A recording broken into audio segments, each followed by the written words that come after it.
Hi hello నమస్తే. నేను మీ తలారి Ghouse advocate. ఈరోజు మన టాపిక్ ఏంటంటే వారసత్వ హక్కు, వారసత్వం ద్వారా వచ్చినటువంటి ఆస్తి అంటే ఏ విధంగా వస్తుంది అంటే మనకు క్లయింట్ మన దగ్గరికి రావడం జరిగింది. ఆ విషయంలో భాగంగా మనం ఈ వీడియో చేయడం జరుగుతుంది. అంటే ఆ వ్యక్తి చెప్పినటువంటి విషయం ఏంటంటే మిత్రులారా, ఒక తండ్రికి ఇద్దరు భార్యలు, మొదటి భార్య కూతురు వచ్చి నాకు మా తాతగారు సంపాదించినటువంటి ఆస్తులో నాకేమైనా హక్కు వస్తుందా సార్ అని అడగడం జరిగింది.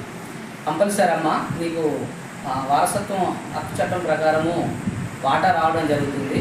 ఆ యొక్క నాన్నగారు ఇద్దరు భార్యల్లో మొదటి భార్య కూతురు ఉంటుంది. ఆ కూతురు కంటే ముందు ఆ తల్లి చనిపోవడం జరుగుతుంది.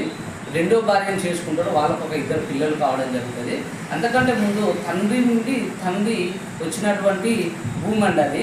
కాబట్టి ఆ దాంట్లో కంపల్సరిగా హక్కు బదలాయింపు అయితే చేయడం జరుగుతుంది. కనుక ఈ యొక్క వీడియో చూసి అందరూ అవగాహన చేయాల్సిందిగా మనకు ధన్యవాదాలు.